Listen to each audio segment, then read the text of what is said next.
2 minutes left, 2.25 minutes left of this. But right now, that's going to be the most important line that we're going to hear from the song. Don't tell me that things are going to get better, because so far things haven't gotten better. Even if that's true.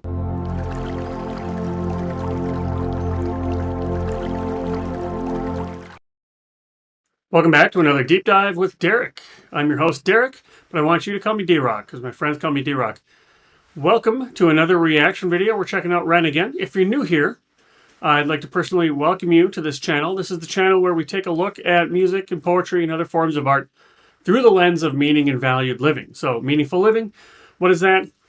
All the tools that we have available to us to build and live a meaningful life. So we're going to use lenses and filters such as resilience and mindfulness, purpose, personal values, mindsets, narratives, everything that we can use it to put into our toolbox. And this includes both the upside of life and learning from and getting through the dark side of life as well. So welcome. I hope you like what you see. If you do like it, consider subscribing for more content like this.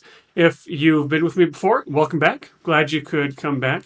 Now, regardless of if you're new or not, let me know if there's anything else I should be checking out, and give this a like if this is something that you're interested in. That's a signal to me that this is the kind of thing that is worth doing. So today we're checking out Depression from Ren. Without further ado, here we go. I think the lyrics are going to be in the video, so let's jump right in.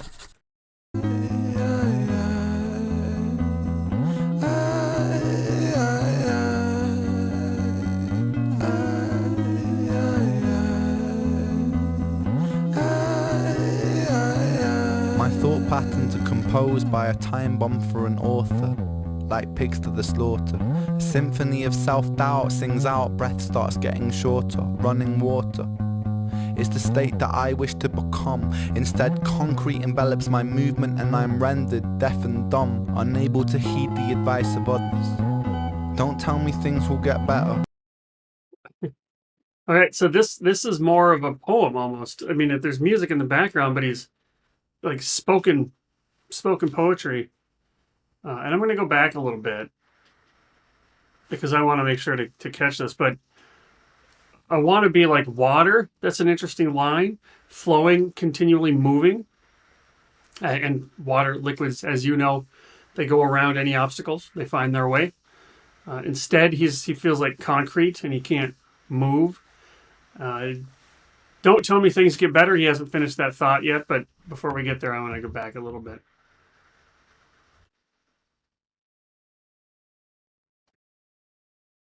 Okay, here we go. Bomb for an author, like pigs to the slaughter. A symphony of self-doubt sings out, breath starts getting shorter. Right, so a symphony of... So this isn't just like one inner critic. This is a whole symphony, several people, a whole symphony of voices giving him self-doubt. So that's the antithesis of confidence. And because he's getting his confidence shattered, his breath is running water is the state that I wish to become. Instead, concrete envelops my movement and I'm rendered deaf and dumb. Right. So I can't flow like water. Instead, it's like concrete, and I can't move. Well, he says deaf and dumb, so I can't hear and I can't speak. But it has kind of a feel of I'm paralyzed and frozen. Unable to heed the advice of others. Don't tell me things will get better, cause so far things haven't gotten better. I've got the sweater. And this is very true. So I've got 2 minutes left, 2.25 minutes left of this. But right now, that's going to be the most important line that we're going to hear from the song. Don't tell me that things are going to get better, because so far things haven't gotten better. Even if that's true, even if you know it for a fact to be true. This is what I do for a living. Things will always get better. There are some exceptions, I suppose. So maybe I don't use the word always, but the good chance things will get better. But that getting better could be 10 years or 5 years or a year. Shit, even 2 weeks. Right? But I don't want to hear it's going to get better in 2 weeks. Because right now, what I need is empathy. Right now, what I need is for somebody to understand me, to hear me out. So when you tell me it's going to get better, what you're doing is you are ignoring my thoughts. You're telling me that my thoughts, my fears, my worries don't matter. Who cares? It's just going to get better. So again, even if that's true, that's the wrong thing to say to somebody in this situation. Tell me things will get better, because so far things haven't gotten better. Yeah, and I haven't seen it. They haven't gotten better. Shit, they might have gotten worse. I've got the sweater, poster child, bipolar, ADHD therapist, wet dream.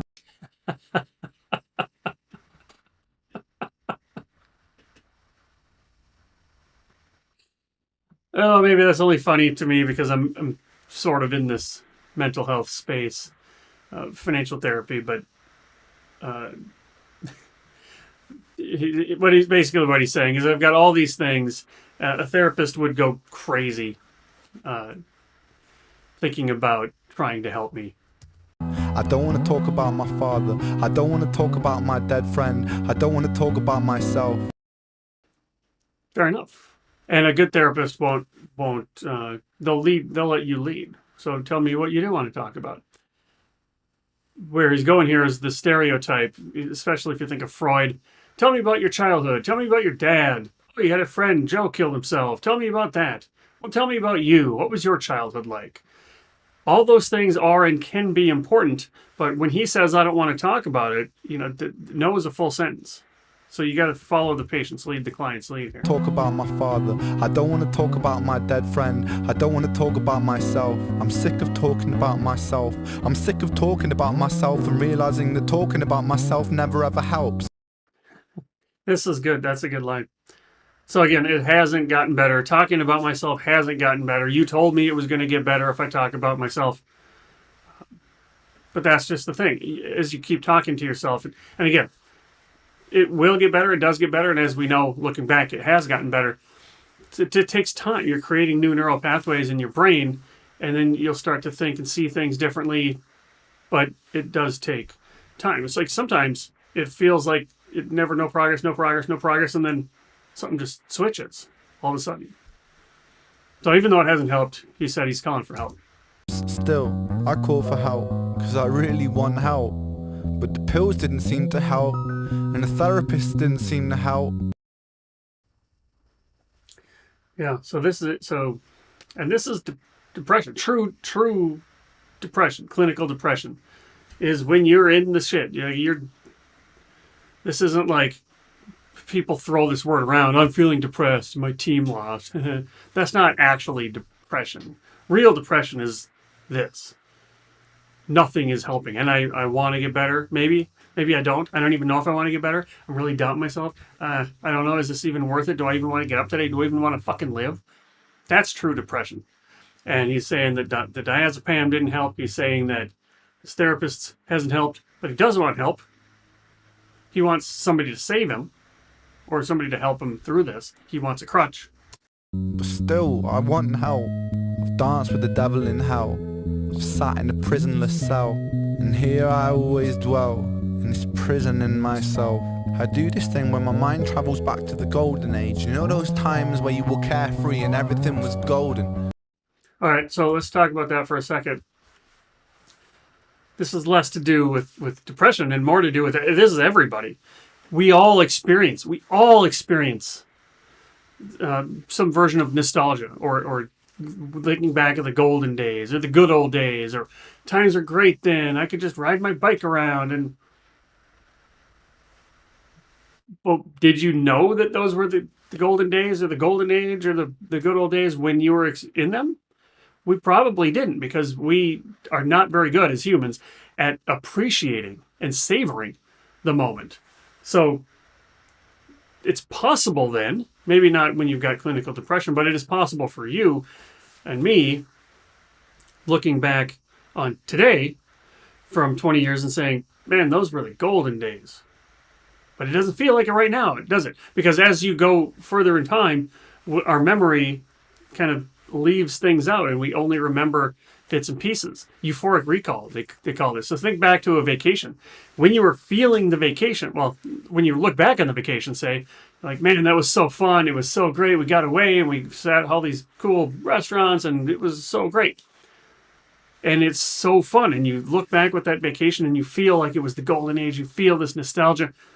But do you actually put yourself in the shoes of when you and your partner were fighting over where do we actually go for dinner and we're at each other's throats, and I was yelling at you because you were late, and you were yelling at me because I was short, I was hungry, and so I lost my mind. And you forget those things. You forget those things, or if you do remember them, you remember them with like a funny light, a comedic angle. You say, "Oh man, do you remember how mad we were at each other?" Right? So when you look back, it feels like the good old days.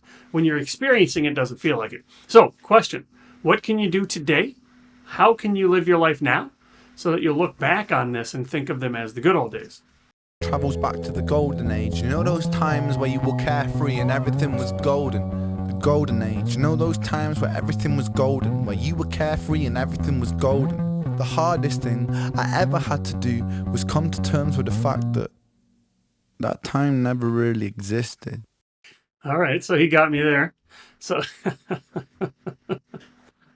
so he had this setup of, you remember the golden days? Remember the good old days? I didn't have them. So he pulled the rope with the wool over my eyes there. And that's fair enough. I have nothing to add to that. I've always felt so fucking detached and broken, bruised and mismatched. Find it hard to relax, living under the cracks. Tried to fill in the gaps, lying here on my back. Still, I can't find it. Sense of peace in my mind declined it. Pulse increase and my sweat combines with a feeling so deep I fall inside it. Depression, I hate you, depression. Your constant oppression, respond with aggression. They say depression brings you lessons. Constant stressing conceals blessings. You will grow in broken settings. Fuck those lessons, fuck depression. So he almost like he heard me. The depression does bring lessons, again, but you need separation from the event. And if you're too early, like we talked about earlier, if you're too early, say, hey, it's going to get better. Hey, you're going to learn from this. While you're in it, then you're gonna say, no, fuck you, fuck depression, fuck you, fuck this, fuck that, fuck everything. Even though, and I imagine he would agree with us now, you can look back with those lessons, and you can turn that depression into a purpose. I mean, he's a poster child for this. But again, if you're too close to it, that doesn't work. Seals blessings, you will grow in broken settings. Fuck those lessons, fuck depression. I've been living in your shadow for so long that I forgot how I can shine, how I can find a refuge in my mind, how am I meant to sit here and unwind? The planets align, I feel like I'm cursed, feel like I'm cursed to just be here to hurt, feel like I'm cursed to just be here to bleed, but my demons been feeling this way since birth. Depression, I hate you. Depression, I hate you. Depression, I hate you. Depression, I hate you. Depression, I hate you. Depression, I hate you. Depression, I hate you.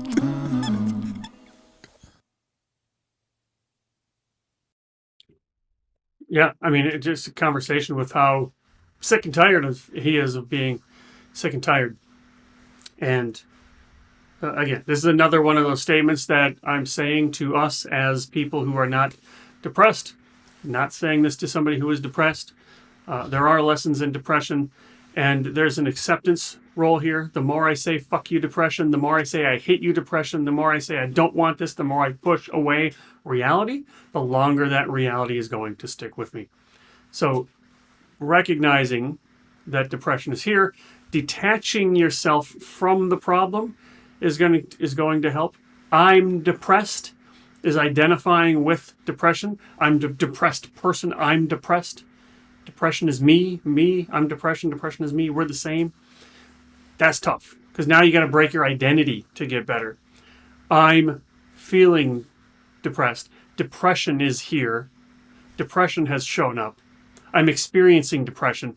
These are ways to separate yourself from the problem. And if you can do that, again, maybe easier said than done. But if you can separate yourself from the problem, then it becomes you against the problem. You can even sometimes have a dialogue with the problem. Why are you here? What are you trying to help me with? Most of these things have our best interest in mind. If you can detach from it. Again, this is not easy to do, and I wouldn't probably do it with depression. But think of the smaller things in your life that happen. This Envy is here. Envy has showed up. Why are we here? What are you trying to tell me? So anyway, separating yourself from the problem. You are not your problem. The problem is the problem. And accept that problem is here. Once it's here, once the milk is already spilled, your job now is to clean up the spilled milk, not wish that the milk hadn't spilled. So anyway, lots there, and it all circles back to don't tell me things will get better, even if that's true, because that's not what I need to hear right now. If you're too close to it, some of these coping strategies don't work, and that's where professionals come into play. Anyway, so how did you take that? I want to hear from you. What does this song tell you? What do you take away from the song? And if this is something that you liked watching, hit like. Let me know this is something that you like. And if you're new here, consider subscribing if you want more like this. Tell me what else I need to be reacting to, and I look forward to jumping into the Ren rabbit hole here. Hey, D-Rock again. Thanks for watching. I hope you enjoy what I'm doing here. If this kind of thing is interesting to you, and especially if you like those bad drawings at the beginning, you might be interested in my weekly newsletter. It explores money's role in a meaningful life. So you can check that out at meaning.blog if you want. It takes this and it goes a lot deeper. So if you like that, check it out. Let me know what else I should be doing, what else I could be doing, and I'll see you here next time.